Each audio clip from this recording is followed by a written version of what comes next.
Quick, what is your best friend's phone number? How about your partner's? If you drew a blank, consider how strange that is. 20 years ago, you actively maintained dozens of specific phone numbers, addresses, and driving routes directly in your head. Before constant connectivity, we relied on physical indexing systems like this Rolodex to supplement a highly active biological memory. You still had to know exactly how to navigate your own mental files to find the right physical card. This failure to recall isn't a symptom of age or declining intelligence. Instead, your brain is executing a specific intentional deletion. Ubiquitous technology has quietly hijacked our cognitive infrastructure, changing the definition of what a human being actually knows without assistance. To trace how we got here, we look back to the late 90s, when public internet access moved into everyday life. As early search engines became daily utilities, they initiated a behavioral loop.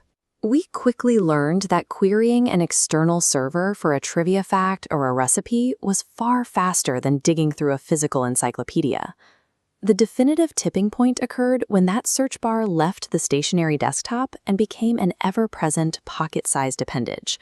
Constant, frictionless access completely removed the biological necessity to internalize facts. There is zero evolutionary advantage to spending energy memorizing something you can retrieve in 3 seconds. By placing the entirety of human knowledge in our pockets, we inadvertently sent a clear signal to our nervous systems. Internal data storage is obsolete. Researchers have a name for this. They call it the Google effect, or digital amnesia. The biological mechanism driving this is simple metabolism. Your brain consumes roughly 20% of your body's total energy, and it operates as a ruthless efficiency engine, constantly looking for ways to cut costs. Encoding data biologically requires high metabolic cost. Retrieving it externally costs almost nothing. To save energy, your brain performs an indexing shift. It stops storing actual memory contents, saving only the search coordinates. Relying on your smartphone as a backup, it actively erases internal files. We aren't losing our capacity to remember. Our biological drive for efficiency is just shrinking our internal knowledge base, because outsourcing the heavy lifting is the cheapest available option. This shift creates a specific cognitive loop. We have transitioned from isolated thinkers with personal libraries to access terminals for external data. Because this information is so immediately available, we suffer from an illusion of knowledge. Having an infinite database at our fingertips tricks us into feeling internally smarter than we actually are.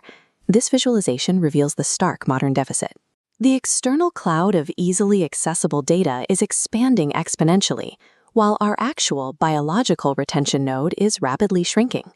Because the brain now requires the device to complete its own retrieval circuits, the smartphone has become a functional lobe of our own anatomy. The boundary between biological cognition and technological hardware has effectively vanished. If our memories construct our identities, and we now blindly trust a manufactured device to hold those memories for us, then your phone is your memory, and your brain is just a shortcut.